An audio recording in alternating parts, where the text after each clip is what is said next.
할렐루야. 우리 좌우에 계신 분들하고 인사하겠습니다. 너무 잘 오셨습니다.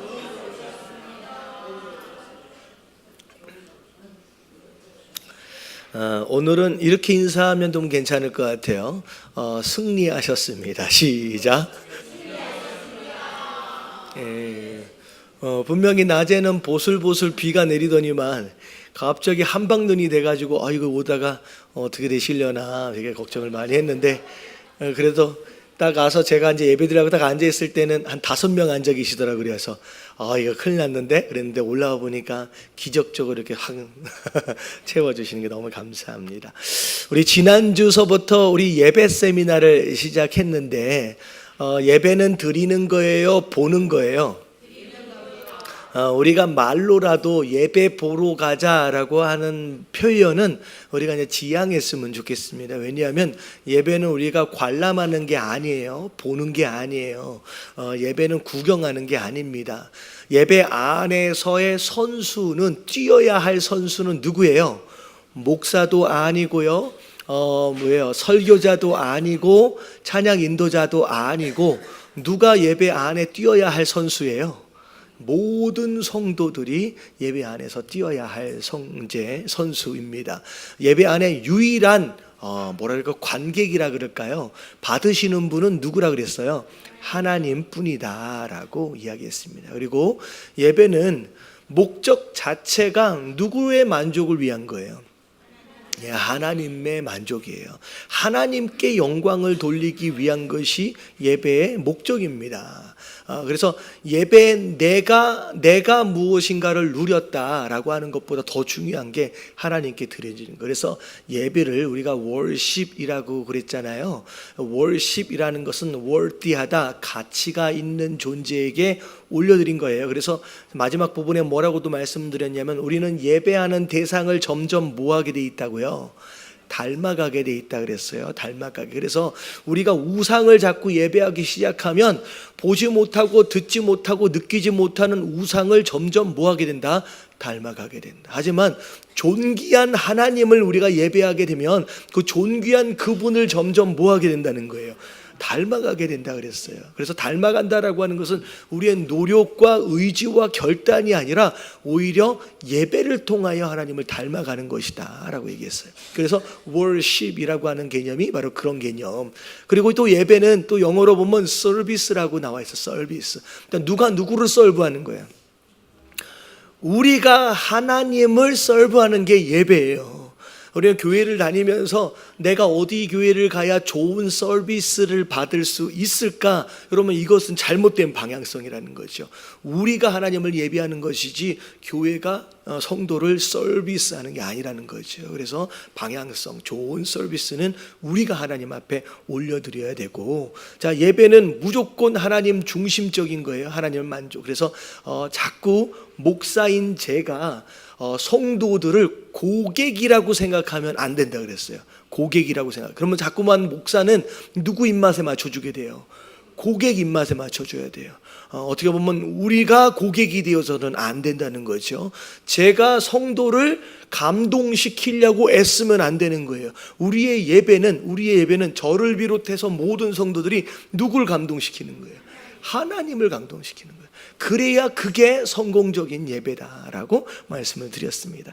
지난주에 그냥 중요한 내용들만을 좀 정리를 해서 드렸고요. 자, 오늘서부터 본격적인 내용들을 시작할 텐데, 우리 이제 교재를 이쁘게 만들었어요. 만들었으니까 여러분 이제 구매해 가시면 되고요. 그리고 꼭 가시면서 엘리베이터 왔다고 쏙 타버리지 마시고 출석 체크를 꼭 하시기 바랍니다. 이게 기껏 광고를 해놔도 기억을 딱 하고 있다가 딱 나가면서 엘리베이터가 딱 오잖아요. 그러면 금방 잊어버리고 그냥 가시는 경우도 있어요. 그래서 엘리베이터 타지 마시고 이렇게 먼저 출석 체크를 잘 해주시기 바랍니다.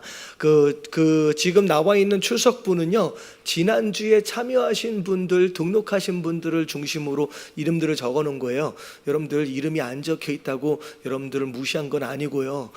이름이 혹시 없으면 여러분들 이렇게 밑에다 적으시고, 혹시나 지난주에 참석했는데 출석 체크를 안 하고 가신 분들은 오늘이라도 이름을 적으셔서 이렇게 체크를 하시면 되겠습니다. 자, 오늘 두 번째 시간 2장입니다. 제목 같이 한번 읽어볼게요. 다 같이 시작. 성공적인 예배를 드려라. 자, 예배를 드리는데, 자, 예배에 성공적인 예배가 있대요. 자, 고든 달이라고 하는 사람이 뭐라고 얘기했냐면요. 같이 한번 읽어봅니다. 시작.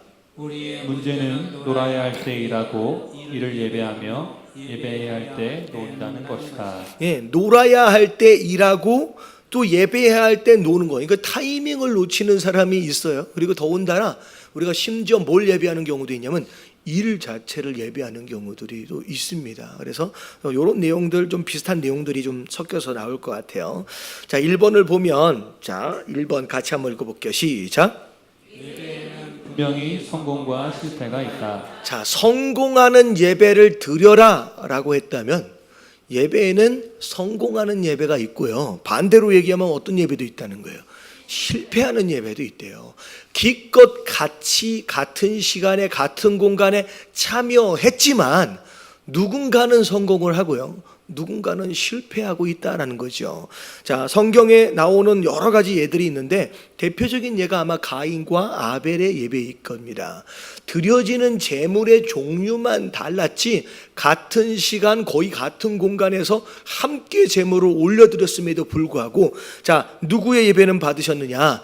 아벨의 예배는 받으셨어요. 하지만 가인의 예배는 받지 않으셨다는 거죠. 자, 그리고 아브라함과 이삭, 이 둘 다 예배자였어요. 평생 살아가면서 예배를 굉장히 중요하게 생각했던 사람들이었는데 결국 아브라함과 이삭이 축복을 받을 수 있었던 가장 중요한 근거는 무엇이었느냐?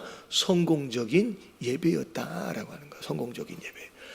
그리고 사울 왕과 다윗 왕이 있어요. 자, 누구의 예배는 성공적인 예배였느냐? 다윗 왕.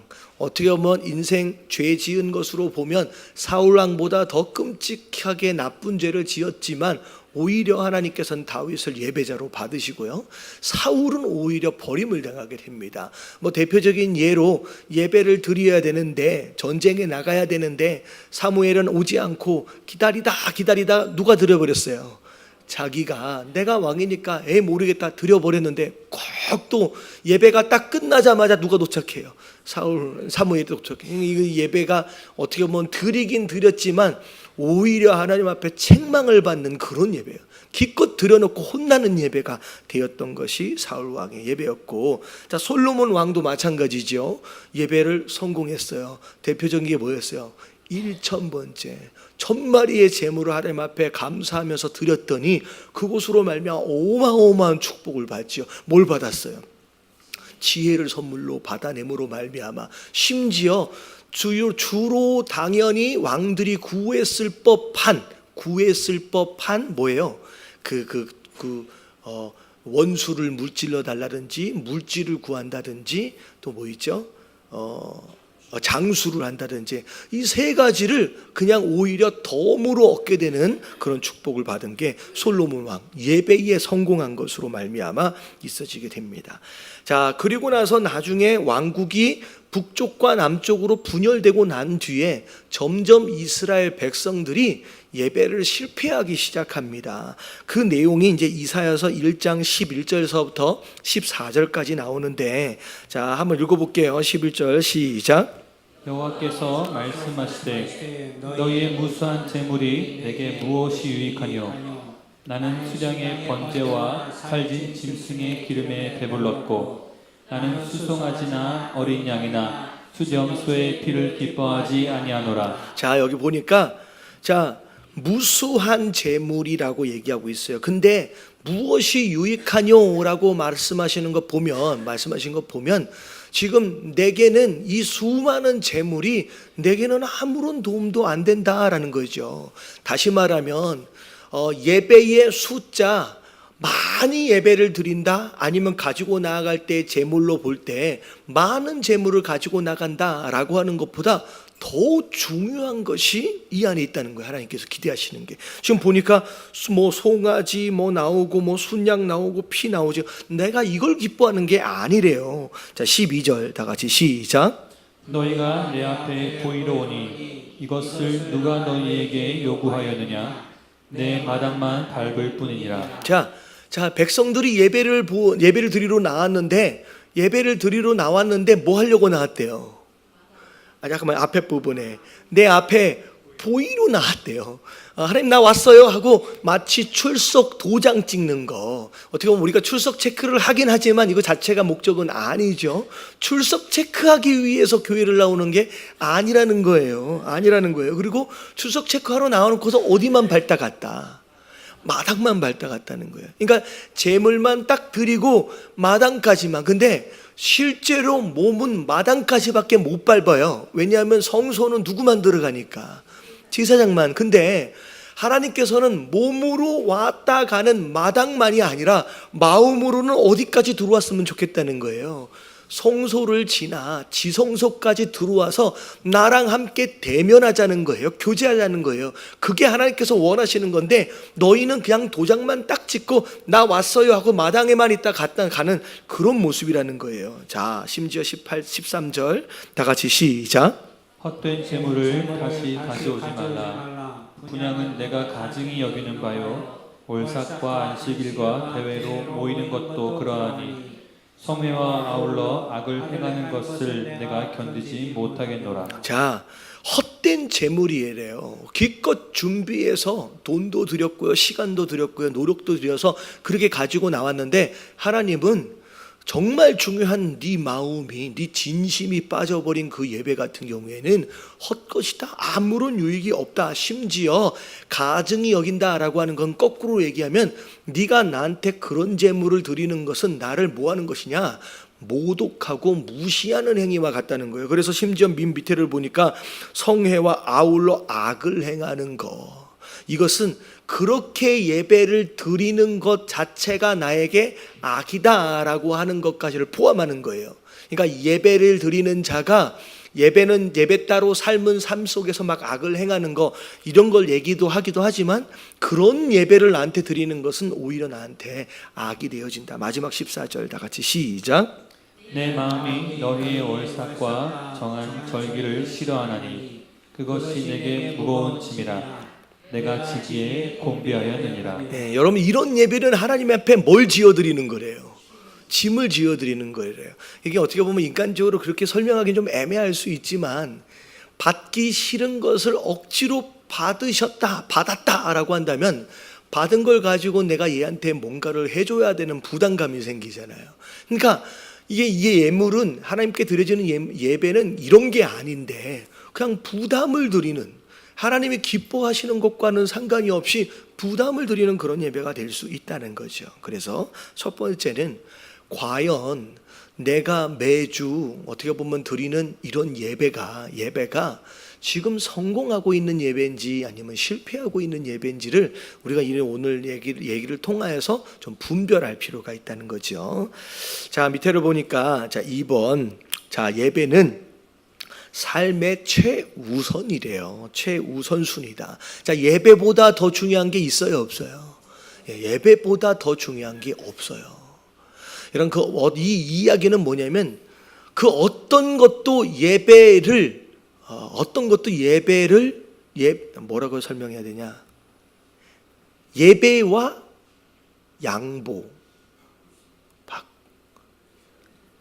예배를 그 무엇과도 양보할 수 있는 게 아니라는 거죠. 이게 한국말이 맞는 건가요? 근데 예배를 드리러 가는데 어떤 중요한 일이 생겼어요. 여러분, 이건 말이 안 되는 거예요. 왜냐하면 예배보다 중요한 게 있다, 없다? 없어요. 그러니까 이런 거죠. 내가 예배를 드리러 갔는데 중요한 일이 생겨서 못 가는 것은 아예 말이 안 돼요. 이건 중요한 게 아니라 아마 급한 일 때문에 못 얻었을 거예요. 근데 그 급한 일도 제가 지난번에 얘기했죠. 우리는 급한 일을 먼저 하는 사람이 아니라 뭘 먼저 하는 사람이다. 중요한 일을. 그러니까 예배보다 더 중요한 것은 없습니다. 다시 말하면 그 어떤 것도 예배를 방해할 수 없고, 예배에 참여하는 것에 대한, 못 참여한 것에 대한 핑계거리가 될 수가 없다는 거죠. 그래서 자, 창조의 목적 자체가 예배예요. 다 같이 한번 읽어볼게요. 이사야서 43장 21절. 여러분, 이 말씀은 외워두시면 좋습니다. 이게 이사야서 4321이에요. 4321. 한번 읽어볼게요. 시작. 이 백성은 내가 나를 위하여 지었나니 나를 찬송하게 하려 함이니라. 예, 내가 하나님께서 그의 백성들을 만드신 목적 자체가 뭐 하게 하려 함이라? 나를 찬송하게 하려 함이라. 예배 자체가 우리 하나님 백성된 자를 창조하신 것의 목적이에요. 자, 그리고 밑에를 보니까 예배가 곧 삶이고 삶이 곧 뭐예요? 예배요. 자, 우리가 많이 아시는 말씀이 이거 로마서예요. 로마서 12장 1절 말씀 같이 한번 읽어볼게요. 시작. 그러므로 형제들아 내가 하나님의 모든 자비하심으로 너희를 권하노니 너희 몸을 하나님이 기뻐하시는 거룩한 산제물로 드리라. 이는 너희가 드릴 영적 예배니라. 자, 이게 내가 너희들에게 기대하고 있는 영적 예배다라고 말씀하시면서 뭘 거룩한 산 제물로 드리래요? 몸을 하나님이 기뻐하시는 거룩한 산 제물로 드리래요. 여러분, 몸을 드리란 얘기는 뭐냐면 우리가 무슨 소나 양처럼 이렇게 막 제단 위에 올라가서 막 각떠서 죽어버리라, 이게 아니에요. 거룩한 무슨 제물이래요? 살아있는 제물이래요. 그러니까 제물은 원래 이제 각을 떠가지고 배를 갈라가지고 다 드러내고 불로 태워서 죽어야 되잖아요. 근데 하나님께서 원하시는 것은 죽어있는 우리 시체를 받는 게 아니라 살아있는 뭘 받으시는 거예요? 우리 몸을 받으신다는 거예요. 야, 우리 몸을 받는다라고 하는 게 무슨 뜻이냐? 여러분, 우리가 살아있는 상태로 몸을 가지고 있는 상태로 있을 수 있는 모든 행동과 모든 모든 삶이 다 하나님께서 받기 원하시는 예배의 순간들이라는 거예요. 여러분, 몸을 딱 떠나면 그 다음부터는 뭐예요? 죽는 거잖아요. 그러니까 몸을 떠나기 전에 몸 안에 우리가 있을 때의 모든 것이 하나님께서 받으시기 원하는 예배라는 거예요. 이 순간뿐만 아니라 여러분들 자가용을 타고 이 예배당을 떠나는 이 순간도 뭐 하고 있는 거예요? 몸을 가지고 움직이고 있기 때문에 여러분, 그것도 예배라는 거예요. 집에 가서 심지어 설거지를 하는 순간이라도, 아니 심지어 TV를 보는 순간이다라고 할지라도 그것 또한 몸을 가지고 있는 상태로서 뭐 하는 순간이다? 예배하는 순간이라는 거예요. 그래서 우리의 삶이, 예배가 곧 삶인과 동시에 우리의 삶 전체가 하나님께 드려지는 예배다라고 생각하시면 되겠습니다. 자, 뒤로 넘어갈게요. 3번. 자, 예배가 삶이기도 하지만 또 어떻게 보면 예배는 뭘 바꾸는 원천이다? 우리의 삶을 바꾸는 원천이다. 예배의 성패, 예배가 성공했느냐, 예배가 실패했느냐라고 하는 것에 대한 증거. 어떻게 보면 같이 예배를 드렸지만 가인과 아벨 같은 경우는 즉시 하나님께서 응답하셨잖아요. 근데 오늘날에는 하나님이 나가면서 야, 너는 합격해서 도장 찍어주는 게 아니잖아요. 어떻게 내가 성공을 했는지, 내가 실패를 했는지 어떻게 가늠할 수 있느냐, 뭘 보면 안다는 거예요. 내가 삶이 지금 변하고 있느냐 안 변하고 있느냐라고 하는 걸 보면 그게 증거가 된다는 거죠. 자, 밑에 한번 읽어볼게요. 다 같이 시작. 예배 후 변화가 없다면 진정한 예배를 드렸는지 의심해야 한다. 우리는 하나님의 거룩한 빛 앞에 설 때 죄로 가득한 자신의 모습을 직시하고 치유와 회복과 정결을 경험한다. 자, 그래서 예배를 드릴 때 우리가 경험하는 게 바로 이거예요. 예배를 통하여서, 예배는 빛 대신 하나님 앞에 우리가 대면하여 서는 거예요. 어떻게 보면 어둠침침한 곳에서는 우리 스스로 드러나지 않는 그런 더러운 것들이 있거든요. 그냥 빛으로 탁 나가면 더러운 게 보인다는 거예요. 여러분, 이 빛은 곧 말씀이고 하나님의 영광의 빛이거든요. 그런 가운데 우리 스스로를 직시하게 된다. 아, 내가 여기에 때가 묻었구나. 아, 내가 여기에 부족한 게 있구나 라고 하는 걸 보게 된다는 거죠. 그런 가운데 아픈 곳이 있으면 뭘 받게 된대요? 예배를 통하여 치유를 받고요. 예배를 통하여서 또 망가진 데가 있으면 어떻게 돼요? 회복이 된대요. 더러운 데가 있으면 어떻게 된대요? 정결케 된대요. 여러분, 이 세 가지 작용이 예배 가운데서 일어난다는 거예요. 그렇다라고 한다면 여러분, 바뀌지 않는 것이 오히려 기적인 거예요. 예배를 그렇게 많이 드렸음에도 불구하고 안 바뀐다. 그러면 너무 신기한 거죠. 그게 신기한 거예요. 예배 안에서 이런 모습들이 당연히 있다라고 한다면 당연히 우리 삶도 이렇게 변화하는 게 맞습니다. 그래서 우리가 하나님을 만난 사람들이라고 해가지고 하나님 만난 그러니까 예배가 하나님을 만나는 거거든요.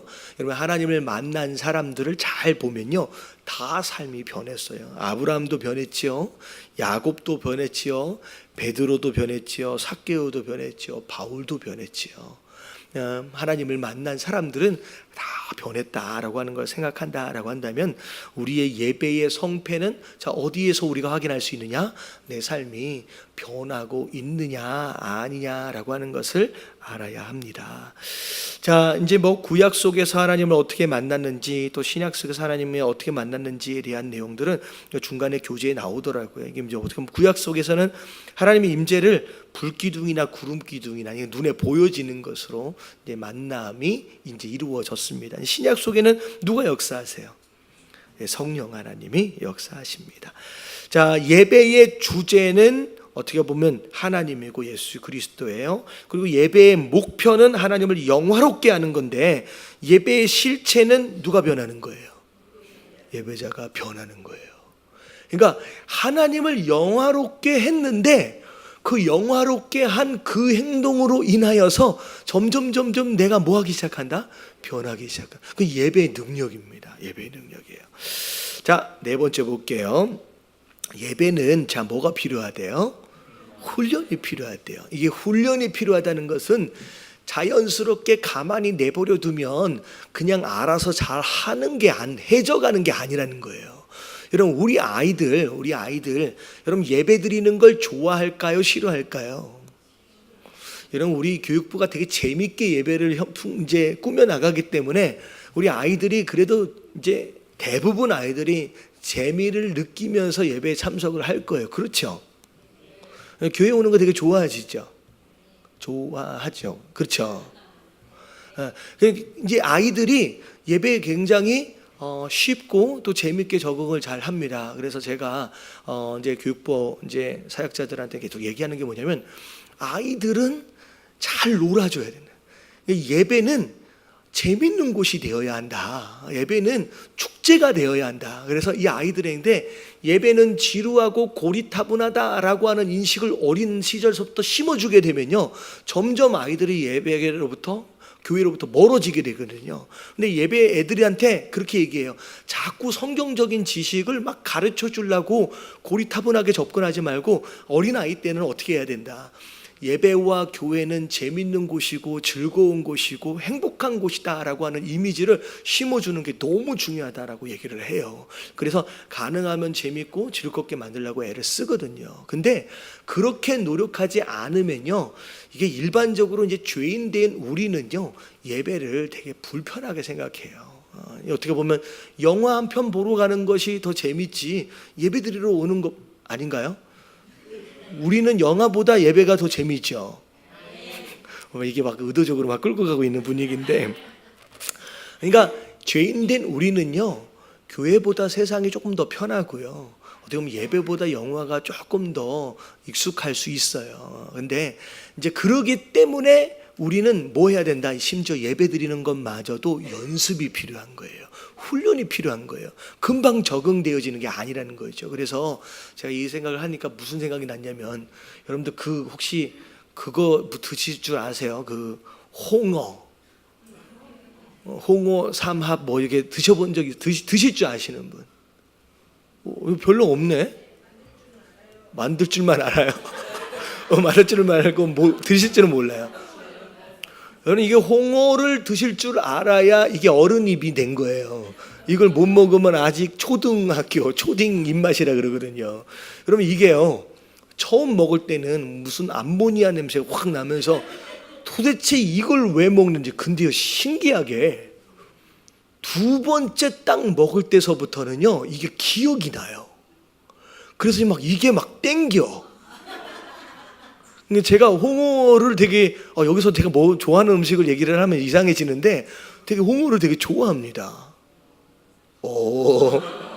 생긴 건 초딩처럼 생겨가지고.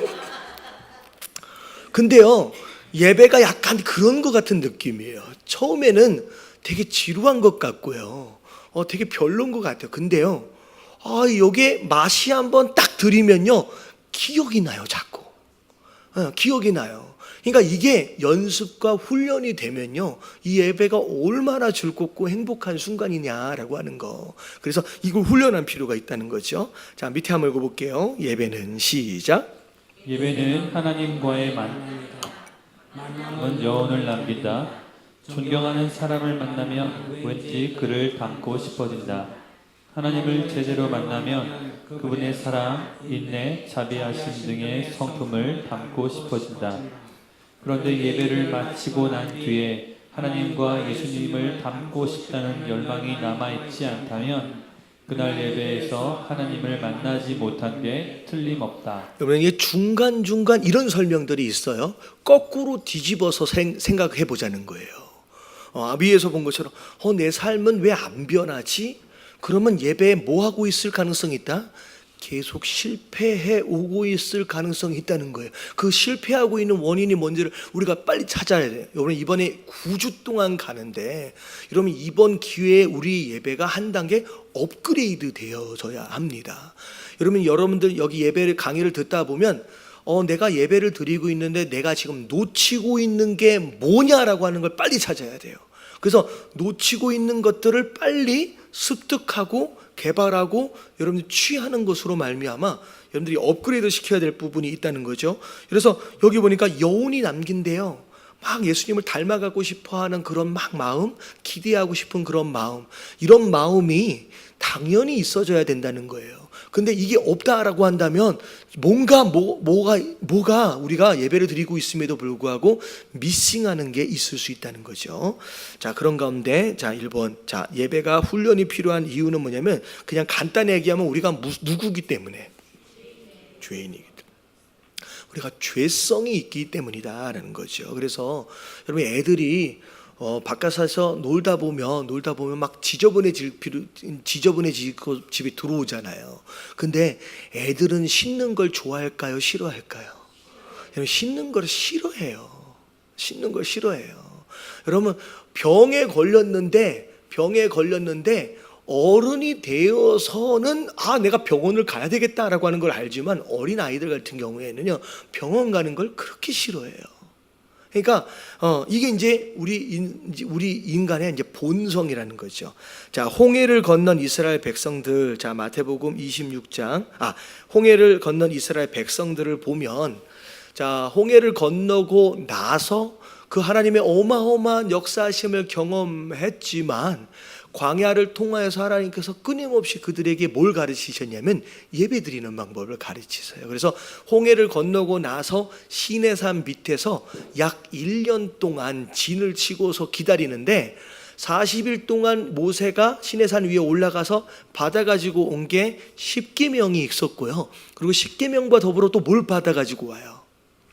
성막을 어떻게 지어야 할지에 대한 방법을 받아가지고 와요. 그래서 1년 동안 성막을 짓고 어떻게 예배할지에 대한 아주 소상한 내용들을 가르침을 받습니다. 그래서 아무렇게나 생각나는 대로 네 마음대로 예배하는 게 아니라 이렇게 예배해야 된다라고 하는 걸 소상하게 가르쳐줬어요. 그리고 자, 마태복음 26장 41절을 보니까 같이 한번 읽어볼게요. 시작. 시험에 들지 않게 깨어 기도하라. 마음에는 원이로되 육신이 약하도다. 자, 뭐가 약하대요? 육신이 약하대요. 육신은 죄를 짓는데 아주 익숙해져 있어요. 여러분, 이 가르쳐주지도 않아도 여러분, 죄는 그냥 익숙하게 그냥 해요. 제가 이제 3살이죠. 이제 브랜든이 3살인데 얘한테 나쁜 거 가르쳐주지 않았어요. 아빠가 얘기를 하면 순종해야 돼, 예해야 돼 라고 가르쳐주고 있음에도 불구하고 얘는 예라고 하기보다는 뭐라고 얘기하는 걸 더 좋아해요. 싫어라고 하는 걸 도대체 어디서 배웠는지. 저는 싫어라고 하는 단어를 얘한테 가르쳐준 적이 없어요. 근데 얘는 어디선가 배워가지고 와서 뭐라고만 하면 무조건 싫대. 그리고 나서 제가 화를 내면 그것에 계속 좋아해. 그러니까 아빠가 화를 내는 게 너무 재밌나 봐. 그리고 아빠가 화내서 이놈 하면 이거 뭐야? 혼내줄 거야? 맴매할 거야? 그러면 까르르 웃으면서 막 도망가. 그런 게 얘기한테 재미. 그러니까 이건 죄인인 모습을 그대로 드러내는 거야. 싫어. 그러면 거짓말 안 가르쳐줘도요. 여러분 아이들은 거짓말을 잘합니다. 여러분 아이들이 하는 얘기를 다 믿지 마세요. 다 믿지 마세요. 얘네들은 거짓말에 탁월한 애들이에요.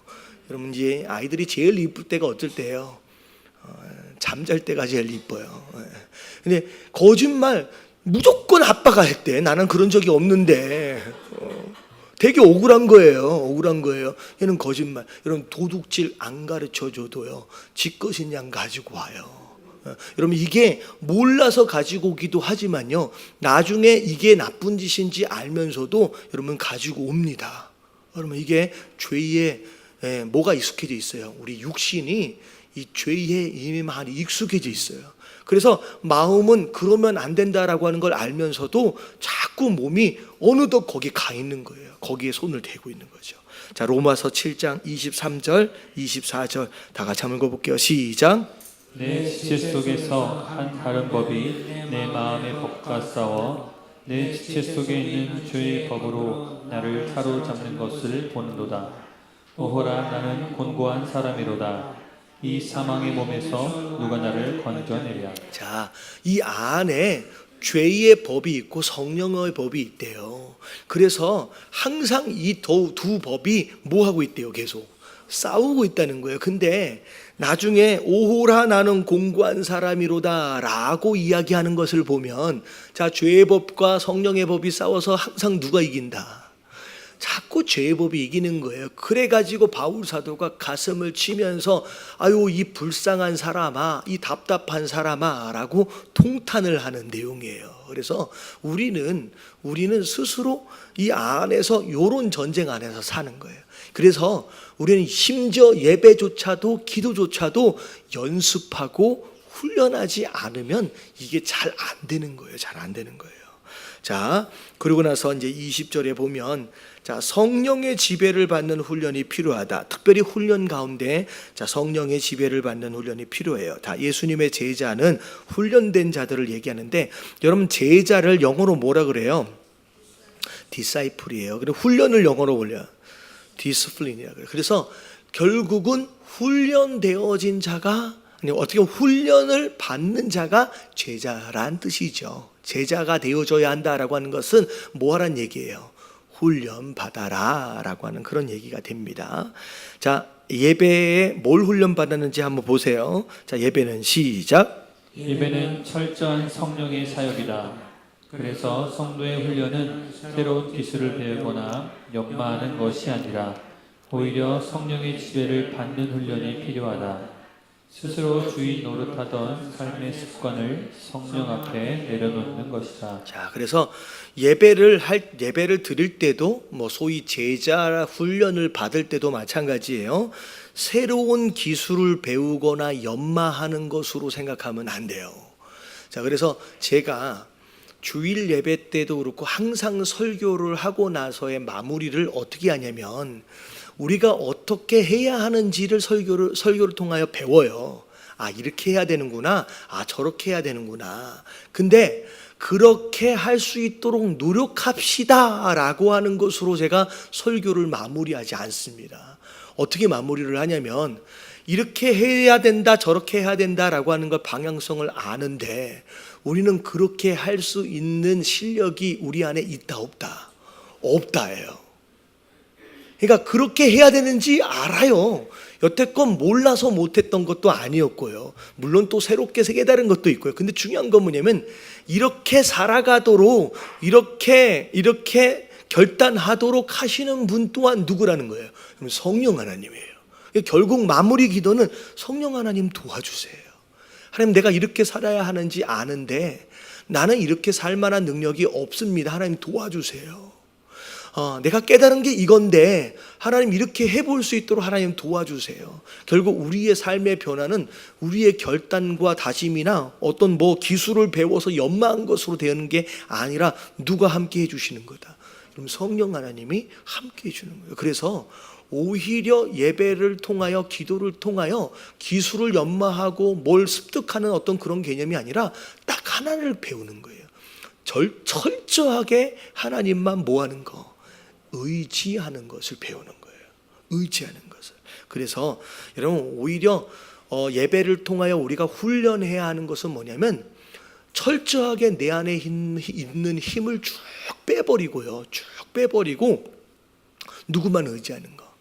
하나님만 의지하고 성령 하나님만 의지하고 여러분 이렇게 신뢰하고 하는 것들을 사실은 우리가 훈련할 필요가 있습니다. 자, 그래서 5번을 볼게요. 자, 그다음에 또 뭘 훈련하래요? 마음의 태도를 훈련하라. 자, 첫 번째 좋은 습관. 자, 같이 한번 읽어볼게요. 시작. 나쁜 행동을 반복하면 불행을 낳고 좋은 행동을 반복하면 기적을 낳는다. 자, 습관은 어떻게 생겨요? 어떤 행동을 아니면 어떤 말인가를 뭐 하는 것을 통하여? 반복하는 것을 통하여 습관이 생겨요. 그러니까 어떤 좋은 일들을 계속 반복하면 그 좋은 행동이 뭐가 되어져요? 좋은 습관이 돼요. 여러분 좋은 습관이 생기면 그 습관이 곧 삶이 돼요. 여러분 그 삶이 곧 뭐가 되냐면 그 사람의 인격까지를 변화시키게 됩니다. 근데 나쁜 습관이 생겨버렸다라고 한다면 곧 그 사람의 인생뿐만 아니라 인격까지도 다 망가뜨리게 되어 있다라는 거죠. 그래서 우리가 이 습관이라고 하는 건 이런 거예요. 여러분 맨 처음에 길이 없는 곳에 길을 가잖아요. 그럼 첫 번째 갈 때는 풀도 나 있고 막 가시덩굴도 있고, 근데 두 번째, 세 번째, 네 번째 반복해서 가다 보면 어떻게 돼요? 점점 풀도 없어지고 점점 뭐가 되어져 가요? 거기가 길이 되어져 가요. 그러니까 반복되어지는 우리의 행동들이 내 삶에 자연스럽게 무의식 중에 길을 만드는 거예요. 그래서 생각하지도 않는 가운데 그냥 그 길을 가는 거예요. 그 길을 가는 거예요. 여러분 운전을 굉장히 오랫동안 해보신 분들 같은 경우에, 그리고 직장 끝나고 항상 집으로 갔던 아니면 교회로 갔든 어딘가가 항상 정해졌던 분들은요, 아무 생각도 안 하고 있으면 어느 순간에 어디 와 있어요? 몰래 갔던 그 장소에 그냥 와 있는 거예요. 옛날에 그 위인전에 그 김유신 그 있잖아요. 하도 술집 왔다 갔다 해놓으니까 안 가야지 했는데 그냥 끔뻑 가서 보니까 술집에 와 있는 거야. 그래서 그 말이 죽었잖아요. 그 말이 뭔 잘못이야? 길은 누가 들여놓고 자기가 들여놓고 애꿎은 말만 죽었잖아요. 그러니까 자꾸 어떤 행동들을 우리 삶 가운데서 반복해서 하다 보면요, 그게 길이 돼버려요. 여러분 예배에 맨날 늦는 사람이 있어. 여러분 수요일 날이나 금요일 같은 경우에는 제가 늦는 분들을 뭐라고 안 해요. 저는 늦어도 오신 것에 너무 감사해요. 할렐루야. 아니 일 끝나고 진짜 피곤하고 어떻게 보면 집에 가서 쉬고 싶을 텐데 여기까지 오신 것만 해도 저는 너무 감사하거든요. 근데 주일날은 아니잖아요. 그렇죠? 여러분 주일날 늦는 사람은요, 여러분 회개해야 돼요. 여러분 이거면 안 돼요. 왜냐하면 주일날은요, 뭐 어제 늦게 잤다 그거는 핑계고요. 아니에요. 이게 습관이에요. 멀어도 늦고요, 가까워도 늦어요. 신기해. 오늘은 1부 예배가 없어. 2부 예배 오세요. 그런데 9시에서 10분 지각하는 사람은 10시에 11시에 와도 꼭 10분을 지각해. 그래서 저는 제가 고등학교 때 지각쟁이가 하나가 있었어요. 친구 중에. 근데 걔는요, 학교를 오면 무조건 1시간을 지각을 해. 근데 진짜로 소풍 가는 날도 지각하더라고. 저는 그 졸업을 하고 직장 생활을 했는데 제가 한 달이 건너서 들은 얘기가 뭐냐면 맨날 회사도 1시간씩 지각하는데 지금은 나는 어떻게 사는지 나는 궁금하더라고요. 여러분 이게 몸에 붙어버려요. 여러분 이걸 여러분들 경계해야 돼요. 여러분 그러니까 내가 지금 지각을 하는 것이라든지 뭘 하는 것도 마찬가지예요. 여러분 예배를 드리고 찬양을 할 때도 적극적으로 막 손을 들고 할렐루야 입을 막 벌려서 여러분 이것도 막 해보세요. 그렇지 않으면요 계속 안 되는 거예요. 근데 계속 찬양할 때 딴 생각하고 고개 숙이고 있고 뭐 이런 상태로 되면요, 그러면 5년 지나도 10년 지나도 계속 그러고 있는 거예요. 발전하지 않는 거예요. 그래서 여러분 좋은 습관을 들이시게 되길 주님의 이름으로 축원합니다. 자, 마음의 습관이 있대요. 잠언 4장 23절 다 같이 시작. 무릇 지킬 만한 것 중에 더욱 내 마음을 지키라.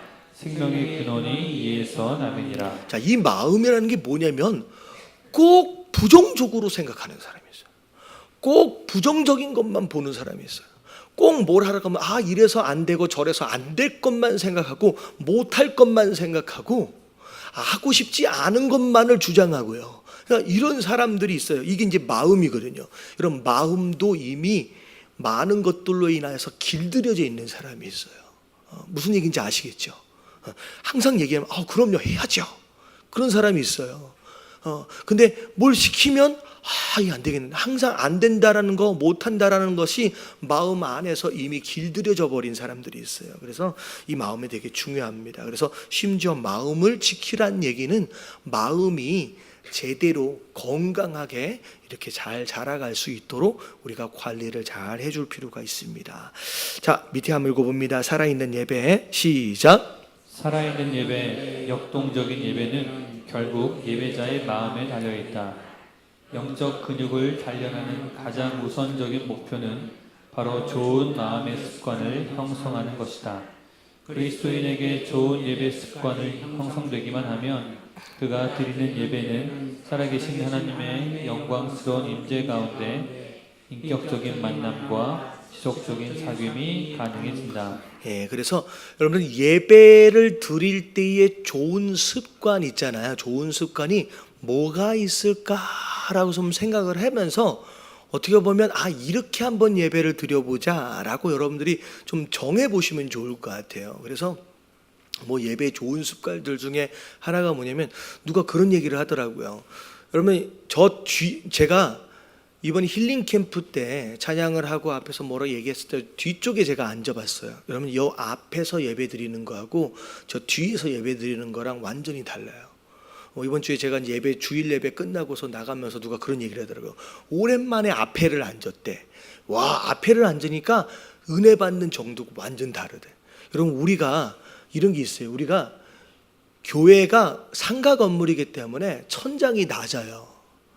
천장이 낮아요. 그래서 무슨 애로사항이 있냐면요, 여러분 이 스피커에서 출력을 딱 해가지고 뒤로 음을 쏴주잖아요. 소리를 쏴주는데 여기는 출력이 좋은 스피커임에도 불구하고 뒤에까지는 들려도요, 여러분 여기서 나가는 소리와 중간 소리와 뒤 소리가 전혀 달라요. 마음에 들리는 정도가 완전히 달라요. 그래서 저 뒤에 있는 사람이 완전히 딱 와닿게끔 들으려면 요 앞에 있는 사람은요 엄청 소리를 크게 들어야 되는 거예요. 그래서 이 앞에 있는 사람한테 맞추려면 저 뒤에서는 옆집에서 얘기한 것처럼 굉장히 거리감이 있게 들려집니다. 그래서 뒤에서 듣는 거하고 여기 앞에서 듣는 거 전혀 달라요. 좀 뒤에는 잘 은혜가 안 되죠. 얼굴 표정 자체가 달라. 그럼 진짜예요. 왜냐면 이게 어쩔 수 없어. 그래서 교회들이 천장이 높은 이유가 뭐냐면 앞에 하고 뒤에 하고 스피커가 거리가 똑같게 만들려고 천장에다가 이렇게 바나나 형태로 이렇게 쭉 올리잖아요.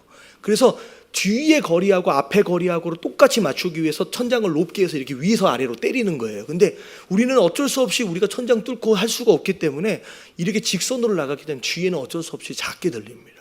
그러니까 가능하면 이렇게 앞에 앉는 것들, 여러분 이거 어떻게 보면 예배를 드리는 좋은 습관들 가운데 하나예요. 왜냐면 우리가 꼭 예배를 드릴 때 장면을 사진을 한 장씩 가끔 찍을 때가 있어요. 근데 꼭 우리 성도님들은 여기만 비워놓고 앉아. 맨날 저쪽에만 하니까 사진을 찍어놓으면 아무도 안 들어와.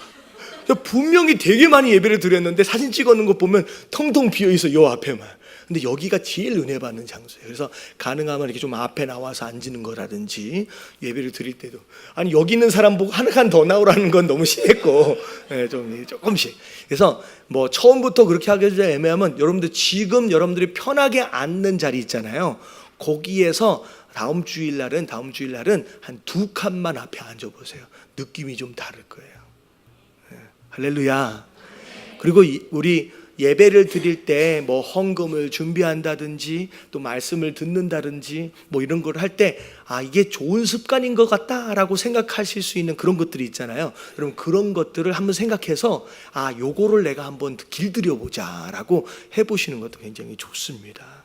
우리 교회는 주일날 같은 경우에 이렇게 주보에다가 이렇게 빈칸 채우기 있잖아요. 제가 한 번은 일부 예배를 드리는데 자꾸 누가 이렇게 막 하면서 뭐 이렇게 하면 뒤에서 웃더라고요. 그래서 내가 물어봤어요. 왜 자꾸 웃냐고. 그러니까 빈칸 채우기를 하는데 틀리고 맞히고 그게 되게 재밌나 봐요. 근데 여러분들 이렇게 이게 빈칸을 제가 채워놓도록 이렇게 해놓은 이유가 뭐냐면 내가 말씀을 듣고 이거구나 라고 한번 써보는 거, 이게 더 기억에 남는 게 되게 도움이 많이 됩니다. 그리고 제가 알기로 누군가는 여러분 이것을 차곡차곡 정리해 가지고 주보를 책처럼 만드시는 분이 있어요. 나중에 이렇게 쭉 정리를 해보면 여러분 되게 좋은 공부거리도 될 수 있거든요. 그래서 뭐 메모하는 거라든지 이런 것들도 좋은 습관들 가운데 하나일 겁니다. 자, 그 다음에 2번을 보면 반복이 뭘 낳는다? 기적을 낳는데요. 자, 같이 한번 읽어볼게요. 시작. 회중이든 개인 예배든 모든 예배는 반복되는 행위다. 삶의 변화는 작지만 반복에서부터 시작된다. 아무리 작은 시도라도 집중하고 반복할 때 놀라운 변화의 열매를 맺는다. 여러분들 반복하는 게 너무 중요합니다. 그래서 저는요, 갑자기 무슨 능력이 막 생겨가지고 막 대단하게 카리스마를 내고 여러분 그런 스타일의 목회이기보다는 사실 저는 되게 중요한 게 뭐냐면 하루하루를 굉장히 소중하게 여기는 게 되게 중요한 것 같아요. 그래서 매번 드리는 이 예배를 여러분 마치 벽돌을 쌓는 것처럼 꼼꼼하게 쌓아가십시오. 여러분 이러면요, 그렇게 쌓여져 가는 예배는요 웬만하면 안 무너져요. 그냥 갑자기 툭 하고 세워지고 툭 하고 세워지고 여러분 이런 거는 오히려 무너질 때 한꺼번에 송두리째 무너집니다. 그래서 뭐 주일 예배든 새벽 예배든 저녁 예배든 꼼꼼하게, 그래서 제가 요 내용도 마찬가지예요. 굳이 출석 체크까지 해가면서 빠지지 말고, 그러니까 시간 날 때 가끔 가다 한 번씩 오는 분들하고 아니면 꼼꼼하게 하나하나를 체크해가면서 사모하는 마음으로 이것들을 쌓아가는 사람하고 배우는 정도가 다르다라는 거죠. 그래서 여러분들 그렇게 한 걸음 한 걸음 나아가면 너무 좋습니다. 자, 반복이 습관을 만든다. 아까 말씀드렸죠.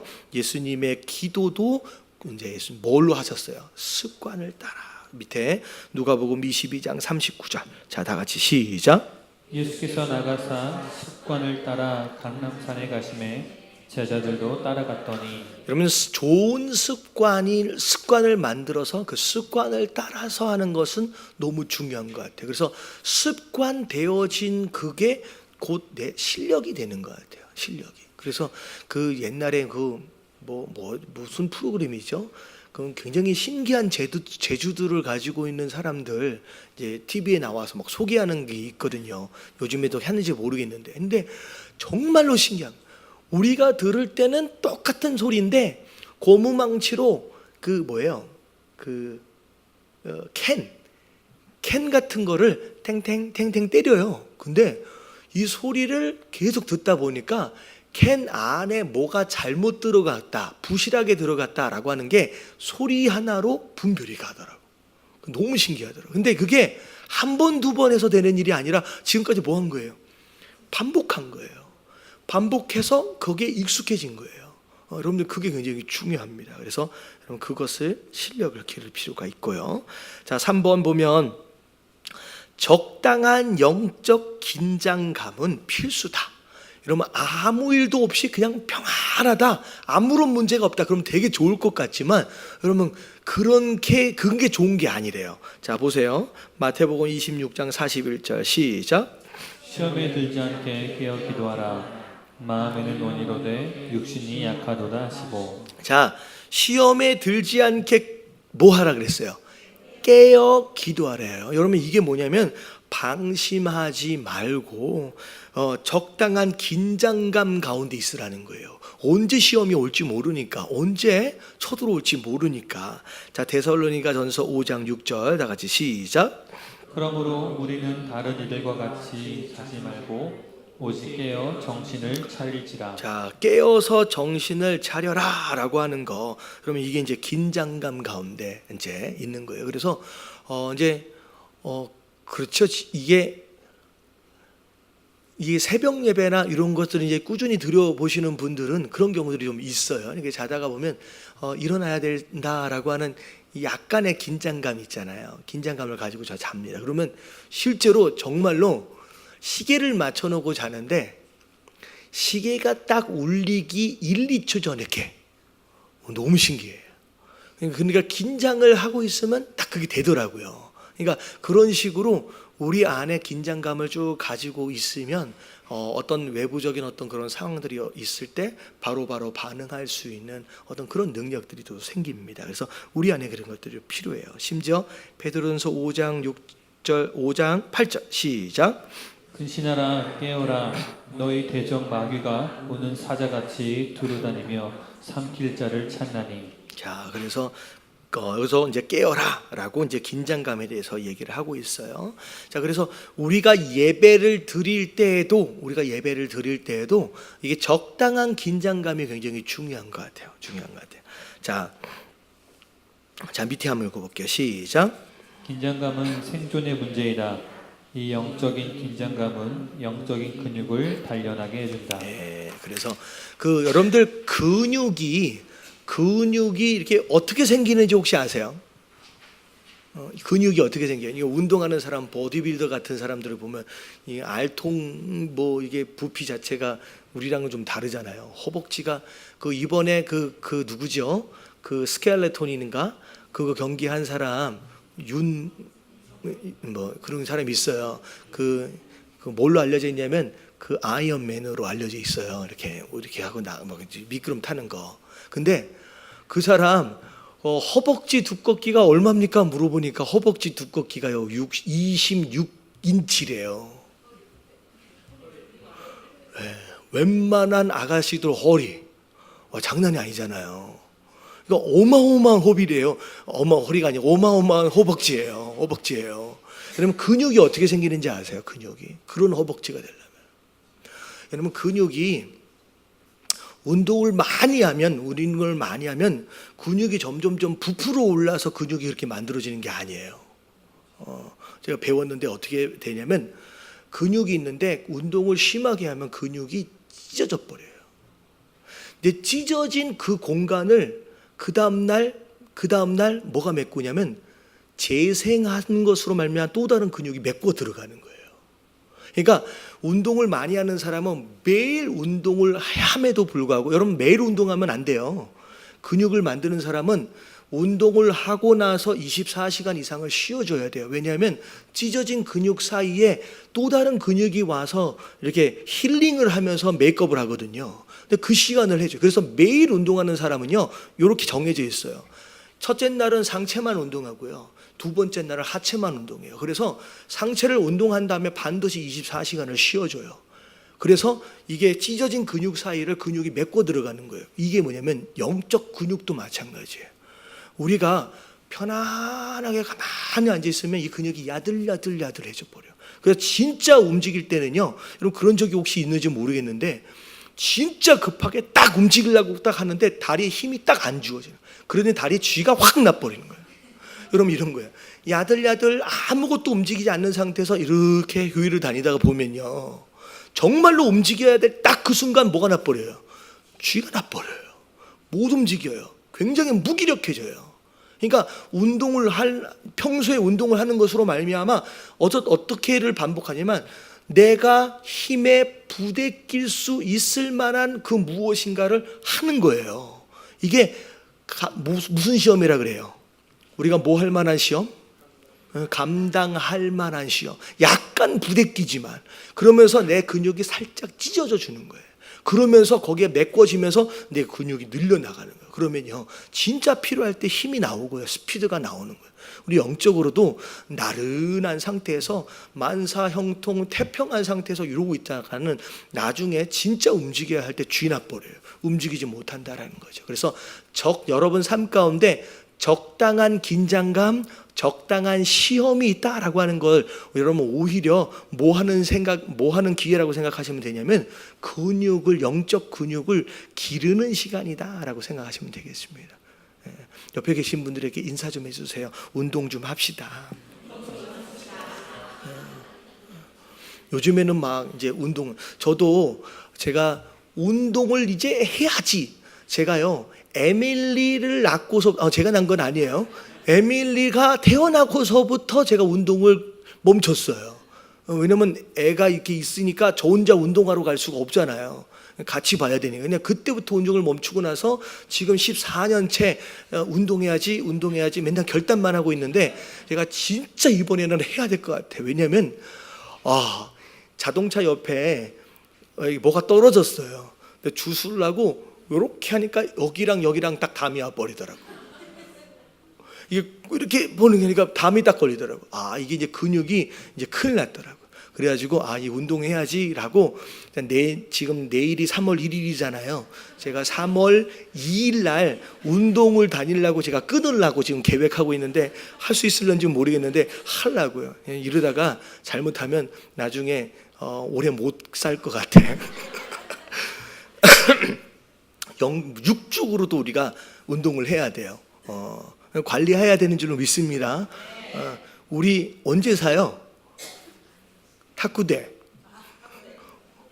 우리 남성분들을 교회 안에서 좀 교제도 하고 막 한다고 탁구대 사는 거 여기 계획을 세웠더라고요. 그래서 운동한다고. 그래서 아마 이제 조만간에 이제 남녀 뭐 이렇게 무슨 대항 뭐라도 열릴 것 같긴 한데 미리미리 이제 운동을 해둬야 됩니다. 그러니까 영적으로 우리가 운동을 하나님께서 종종 시켜주실 때 있잖아요. 이제 그게 이제 봉사와 헌신을 통하여 시켜주실 때도 있고 좀 잔잔한 시험거리들을 통하여서 시켜주실 수도 있어요. 여러분 그때 근육을 길러나가는 게 굉장히 중요합니다. 자, 6번을 볼게요. 자, 삶의 중심 그리고 방향이 어떻게 되어야 하느냐. 자, 우리 삶의 중심에는 뭐가 있어야 되느냐? 성전이 있어야 합니다. 우리 방향은 또 어디예요? 예배가 우리 삶의 방향이에요. 자, 안식일에 대한 것을 먼저 좀 설명을 할 텐데 안식일의 완전한 쉼과 주일의 의미가 뭐냐? 자, 출애굽기 20장 8절부터 11절까지 한번 읽어볼게요. 시작. 안식일을 기억하여 거룩하게 지키라. 엿새 동안은 힘써 내 모든 일을 행할 것이나 일곱째 날은 내 하나님 여호와의 안식일인즉 너나 내 아들이나 내 딸이나 내 남종이나 내 여종이나 내 가축이나 내 문 안에 머무는 객이라도 아무 일도 하지 말라.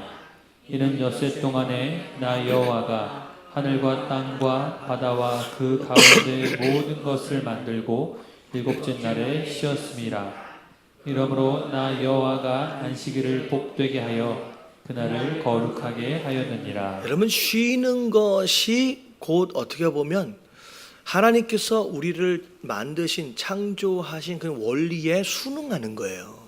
왜냐하면 사람은 낮에 일하고 밤에 자도록 만들어졌어요. 여러분 이게 똑같은 시간을 자도요, 이게 앞뒤가 바뀌어버리면 여러분 몸은 자연스럽게 망가지게 돼 있어요.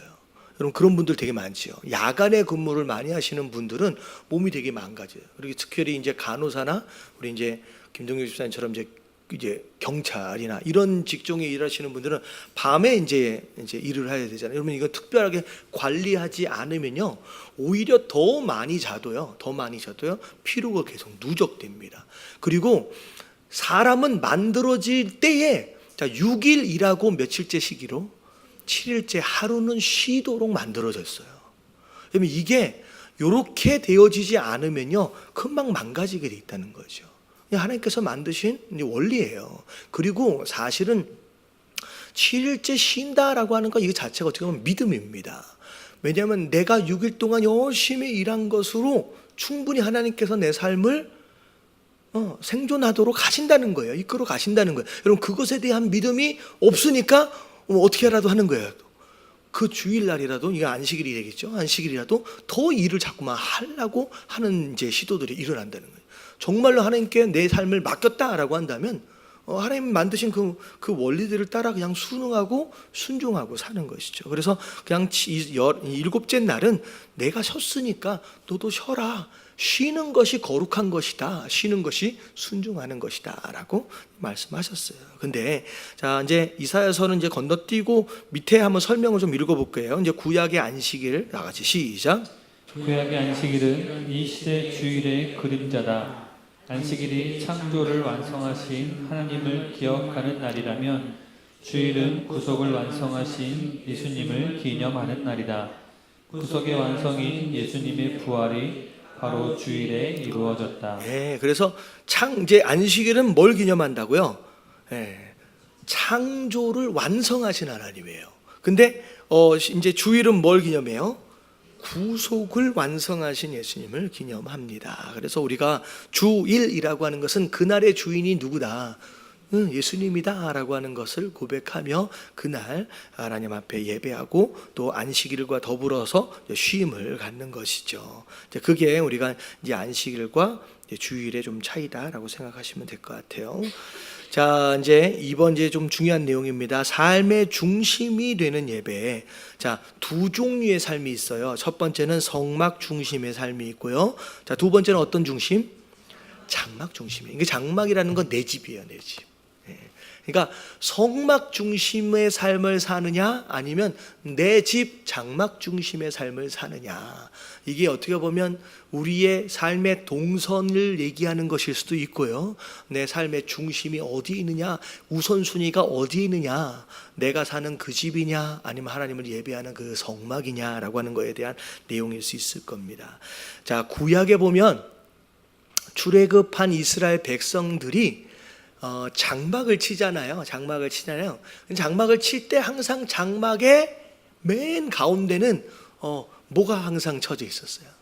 성막이에요. 그래서 동서남북으로 해가지고 가운데를 성막을 먼저 치고요. 성막을 먼저 치고 그 다음에 동쪽에 세 지파, 북쪽에 세 지파, 12지파가 이게 쭉 이제 동서남북을 이제 뭐랄까요? 둘러서 성막 중심의 삶을 표현하면서 그렇게 이제 장막을 쳤습니다. 근데 이동할 때는 누가 제일 먼저 가요? 성막이 먼저 가는 거예요. 그래서 성막이 먼저 가는 이유는 뭐냐면 성막 위로 뭐가 있기 때문에 구름 기둥과 불 기둥이 올라와요. 그래서 구름 기둥과 불 기둥을 따라가니까 성막이 제일 앞에 가는 거예요. 근데 먼저 출발할 때도 성막이 먼저 움직이고요. 멈춰 설 때도 성막이 먼저 움직이는 거예요. 그래서 성막이 이동하다가 딱 쓰면 그때 따라오는 지파가 이렇게 뺑 돌아서 차곡차곡 해서 성막 중심으로 다시 진을 떡 치는 거예요. 그러니까 이스라엘 백성들은 성막이 가는 곳으로 언제나 향하여 달려가고요. 성막이 멈추면 멈춘 그 중심으로 함께 진을 치면서 예배하는 삶을 살아가는 거죠. 그래서 우리도 마찬가지예요. 성막이다라고 하는 건 하나님의 임재하심과 인도하심을 의미하거든요. 하나님이 내 삶을 어떻게 인도해 가시는지, 여러분 이게 예배예요. 예배의 인도하심을 따라서 그대로 이제 살아가는 거죠. 그리고 멈춰서면 그 중심으로 우리가 진을 치며 살아가는 거. 그래서 밑에 한번 읽어볼게요. 구약시대 시작. 구약시대에 이스라엘은 제사를 중심으로 민족 전체가 움직였다. 광야 시절에는 성막을 중심으로 12지파의 위치가 정해졌다. 이처럼 예배는 바로 하나님의 백성들의 삶의 중심이었다. 네, 그래서 광야에 행진할 때 언약궤가 앞서 나갔다라고 하는 거, 특별히 언약궤 안에 뭐가 있었는지 혹시 기억나세요? 언약궤 안에 십계명, 만나가 들어있는 항아리, 그리고 나중에 보면 이제 아론의 지팡이까지 이제 들어져 있습니다. 여러분 이 언약궤를 따라간다라고 하는 것은 뭐냐면, 여러분 십계명은 곧 뭘 의미해요? 하나님의 말씀을 의미하고요. 그리고 그 만나가 들어있는 항아리는 뭘 의미해요? 그럼 만나 자체가 말씀이신 예수 그리스도예요. 이것도 말씀이에요. 그리고 또 뭘 따라가요? 아론의 쌍난 지팡이. 여러분 이 아론의 쌍난 지팡이는 지팡이에서 싹이 났다라고 하는 것으로 기적을 이야기하지만 여러분 이 아론의 쌍난 지팡이가 어떤 사건으로 인하여서 만들어진 건지 혹시 아세요? 네. 그 레위 지파 안에서 반란이 일어났어요. 모세하고 아론한테 영적 권위에 도전합니다. 그랬을 때 하나님께서 다 같은 레위 지파지만 내가 제사장으로 누굴 세웠다? 아론을 세웠다. 그래서 영적 권위를 상징하는 그 아론의 지팡이에서 싹이 난 거예요. 그래서 자, 말씀을 순종하며 두 가지가 나아가는데 그 말씀 순종과 더불어서 자, 뭘 또 순종하는 거예요? 하나님께서 허락하신 영적 권위에 순종하는 거. 여러분 이게 우리가 말씀을 쫓는 언약궤를 쫓는 바로 그것을 의미합니다. 자, 여기까지 이해되셨죠? 자, 오늘까지 이렇게 해서 예배에 대한 좀 중요할 만한 어떤 태도나 이제 어떤 이제 인트로 뭐라 그래? 인트로가 한국말로 서론을 이제 이야기했다라고 생각하시면 돼요. 그래서 내일부터 교재를 보시면 자, 첫 번째 법칙 하면서 이제 시작이 될 거예요. 첫 번째 법칙. 몇 가지 법칙들이 있어요. 이제 예배 안에서 중요하게 생각해야 될 법칙들을 따라서 우리가 함께 말씀을 나눌 수 있도록 하겠습니다.